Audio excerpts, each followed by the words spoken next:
Hello friends, welcome to our channel like Zambi. We make preparation 50% faster. Friends, आज मैं फिर से आप लोगों के लिए नई वीडियो लेके आया हूँ जो है एमसीक्यूज पार्ट 6 जो कि हमारी एमसीक्यूज की सीरीज चल रही है पॉलिटी की, उसी का छठा भाग। दोस्तों, आज मैं इंग्लिश के साथ साथ हिंदी में भी कुछ मतलब जो क्वेश्चंस हैं उनको हिंदी में भी करके लाया, क्योंकि पिछले बार वीडियो में किसी स्टूडेंट ने पूछा था कि सर क्या आप मुझे या हमें हिंदी में ये क्वेश्चंस और ये जो भी एमसीक्यूज है प्रोवाइड करवा सकते हैं, तो मैंने कोशिश की है। तो दोस्तों, पहला क्वेश्चन है, which amendment authorise the parliament to establish a common high court for two or more states or for two or more states and a union territory. Basically किस संशोधन ने संसद को दो या दो से अधिक राज्यों के लिए या दो दो या दो से अधिक राज्यों और एक केंद्र शासित प्रदेश के लिए सामान्य उच्च न्यायालय हाई कोर्ट की स्थापित करने की के लिए अधिकृत किया था। तो हमें वो अमेंडमेंट बताना है। तो इसमें चार ऑप्शन है, फर्स्ट, सेवन, 12, 15। तो बेसिकली फर्स्ट 51 में हुआ था, सेवन 56 में हुआ था, 12 जो अमेंडमेंट है वो 62 में था, और एंड 15 अमेंडमेंट 63 में, 1963 में।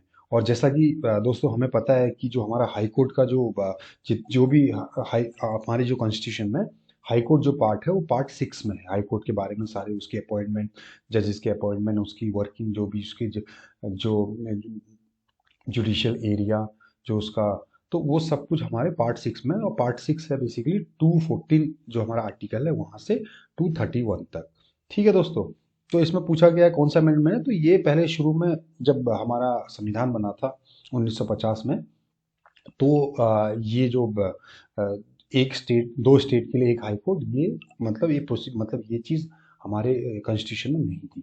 ठीक है, तो ये सेवेंथ अमेंडमेंट एक्ट के बाद इसे स्टैब्लिश किया गया। तो यहाँ पे हमारा जो आंसर है वो बी हो जाता है। ठीक है दोस्तों। अब जो सेकंड हमारा क्वेश्चन है उसमें पूछा गया बेसिकली जीआई टैग के बारे में। जो जीआई टैग हमें मिलता है गुड्स के लिए, उसके बारे में पूछा है। In which year did the parliament pass the geographical indication of goods registration and protection act.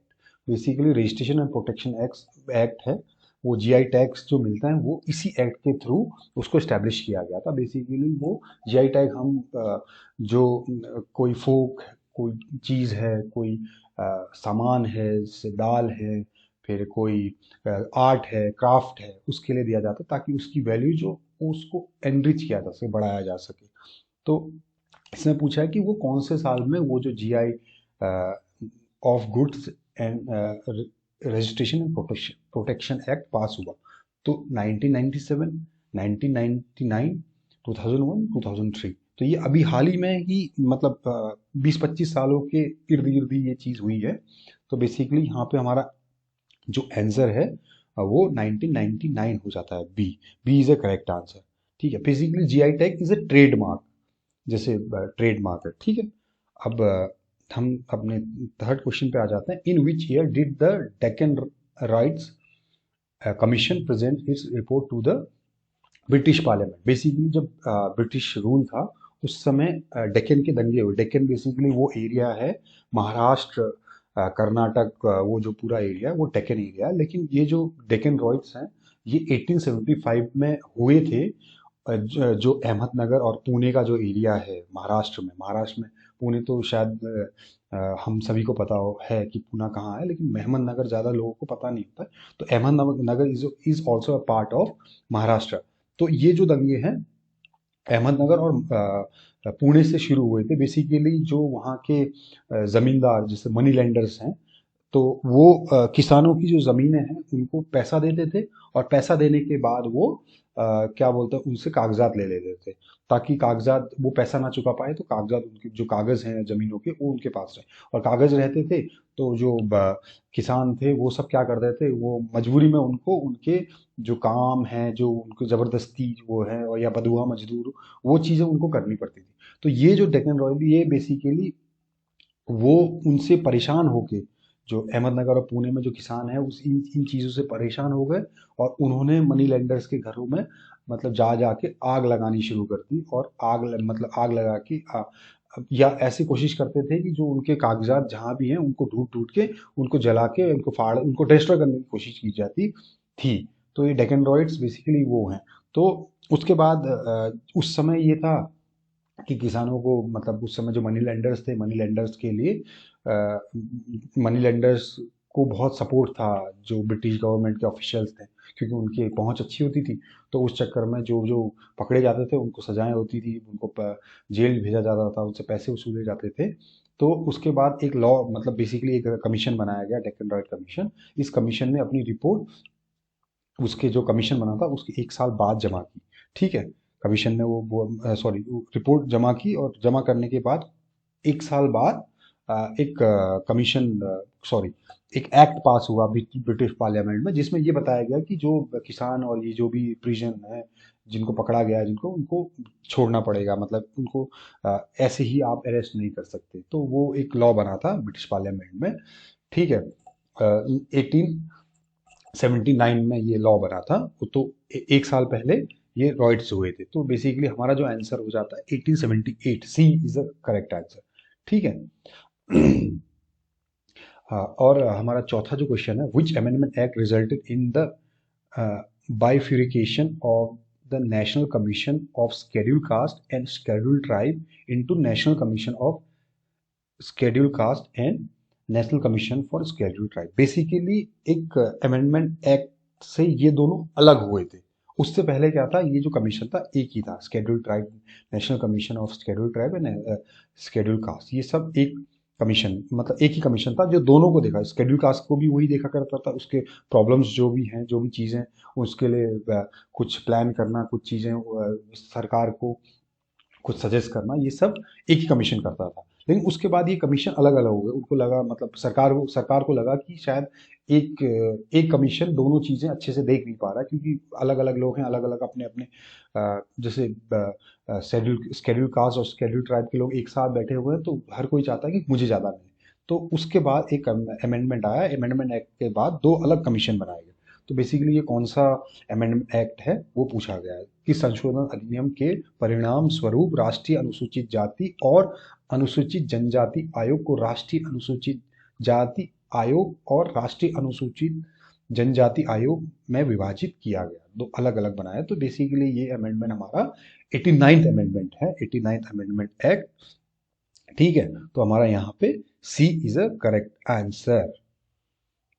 दोस्तों, हमारी आई एग्जाम भी वेबसाइट पे बहुत सारे ऐसे मॉक टेस्ट हैं जो फ्री पड़े हैं। आप उसको जाके वहाँ अटेम्प्ट कीजिए, क्योंकि मॉक टेस्ट जब हम देते हैं तो हमें पता चलता है कि हमारे कौन सा जो एरिया है वो कमज़ोर है और कौन सा हमारा बेटर है, तो किस पे हमें ज़्यादा फोकस करना चाहिए और किस पे हमें थोड़ा सा ढील दे देनी चाहिए। तो हमें वो मॉक टेस्ट से ही पता चलता है। तो हमारे आई एग्जाम बी पे बहुत सारे प्राइवेट बैंक के, लॉ एग्जाम्स के, राजभाषा अधिकारी, UPSC, agriculture exams, NABARD, RBI, तो बहुत सारे ऐसे, यूके ट्रिपल एससी, फिर एसएससी, ठीक है, जो एसएससी सीजीएल, तो ऐसे बहुत सारे मॉक टेस्ट हमारे एग्जाम बी पे फ्री अवेलेबल है। तो आप उनको अटेम्प्ट कीजिए और अपनी जो प्रिपरेशन है उसको बूस्ट कीजिए। Thank you so much. अब हम आ गए हैं 5वें क्वेश्चन पे। Under which article did the Morarji Desai government appoint the second backward class commission under the chairmanship of PP Mandal in the year 1979 to investigate the condition of the socially and educationally backward and suggest measure for their advancement. Basically दोस्तों, जो OBC other backward caste को जो आज आरक्षण है 27%, वो basically इसी मंडल जो कमीशन है उसकी रिपोर्ट्स और उसके सजेशन के बाद ही वो मिला गया है, मतलब दिया गया। तो उस समय मोरारजी देसाई जी की गवर्नमेंट जो 1978 में एस्टेब्लिश हुई थी और 2 साल तक रही थी, उसमें मंडल कमीशन बना था और उसने कुछ सजेशंस दिए थे। ठीक है, और ये सेकंड बैकवर्ड कमीशन था। पहले, इससे पहले एक कमीशन ऑलरेडी स्टैब्लिश हो चुका था।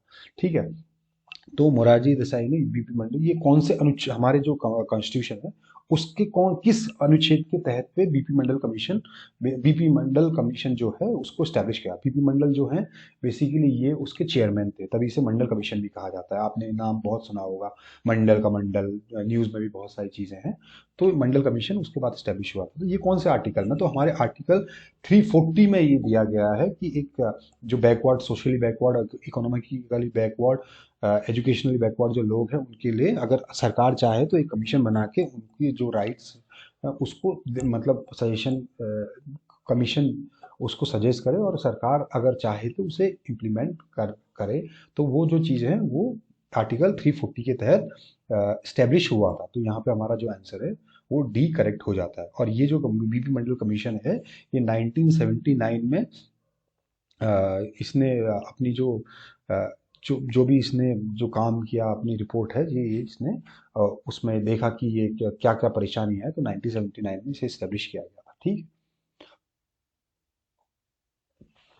ठीक, अब हमारा जो क्वेश्चन है वो सिक्स हो जाता है, which report advocated for the inclusion of fundamental right. तो यहाँ पे कौन सी रिपोर्ट है, पहली बार मतलब जब हमारा देश आज़ाद नहीं हुआ था तो जो फंडामेंटल राइट्स की किसने ऐसी बात, कौन सी ऐसी रिपोर्ट है, ये चार रिपोर्ट दी गई है, crisp report, Simon commission report, Nehru report, cabinet mission plan report. तो किसने मतलब जो फंडामेंटल राइट्स है उसकी ज़्यादा वकालत की थी बेसिकली। उसने बोला था कि हम जो इंडियंस हैं इनको फंडामेंटल राइट्स इनको मिलने चाहिए जो भी चीज़ें। तो ये हमारी जो है नेहरू रिपोर्ट में ये फंडामेंटल राइट्स मेंशन थे, उसमें बताया गया था कि मौलिक अधिकार जो है वो इंडिया के लोगों को वो मिलने चाहिए और उनका ये अधिकार है। तो हमारा सी हमारा जो करेक्ट आंसर हो जाता है। ठीक है दोस्तों।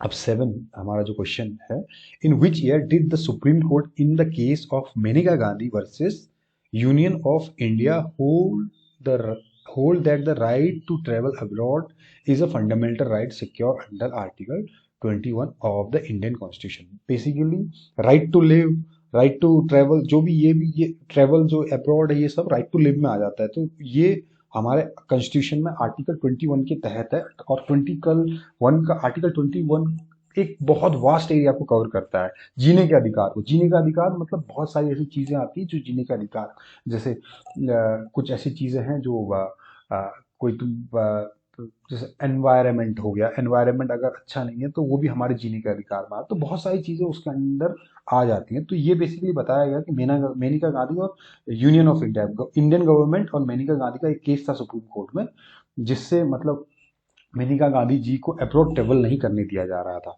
तो उनको रोक दिया जा रहा था कि वो अब्रॉड ट्रेवल नहीं कर सकती। लोगों मतलब सरकार को ये डर था कि कुछ इन्फॉर्मेशन वो बाहर ऐसा सरकार को लगता था कि कोई जो इम्पोर्टेंट इन्फॉर्मेशन है वो बाहर ना चली जाए। तो उनको रोक मतलब बेसिकली ऐसा सरकार ने अपना दावा किया था सुप्रीम कोर्ट में। तो उसको सुप्रीम कोर्ट ने खारिज करते हुए बोला था कि नहीं, ये आपका मतलब उसकी उनकी जीने के आर्टिकल 21 में इसलिए फंडामेंटल राइट है, वो कहीं भी ट्रेवल कर सकती हैं, किसी भी देश में जा सकती हैं। इसमें मतलब जो सरकारें हैं वो उनको रोक नहीं सकती, ये उनकी जीने के अधिकार का एक हिस्सा है। ठीक है। तो ये जो केस था ये केस 1978 में बेसिकली लड़ा गया था, जो भी ये है। तो ये यहाँ पे हमारा जो answer C is a correct answer. ठीक है। अब क्वेश्चन नंबर 8 है, in which year was the membership of the first post independent estimate committee form. मतलब एस्टिमेट कमेटी, प्राक्कलन कमेटी पहली बार मतलब इंडिया में पोस्ट इंडिपेंडेंस मतलब आज़ादी के बाद पहली बार कब स्टैब्लिश हुई थी ये पूछा गया है। तो यहाँ पे ऑप्शन है 1950, 1952, 1954, 1956। तो यहाँ पे जो हमारा आंसर हो जाता है वो ए हो जाता है 1950। जैसे ही हमारा क्या बोलते हैं, जिस साल हमारा संविधान लागू हुआ उसी साल ही प्राक्कलन कमेटी बन गई। उस समय हमारे जो फाइनेंस मिनिस्टर हुआ करते थे वो जॉन मिथाई हुआ करते थे। तो उन्होंने रिकमेंडेशंस दिए थे कि भाई एक कमेटी ऐसी बननी चाहिए।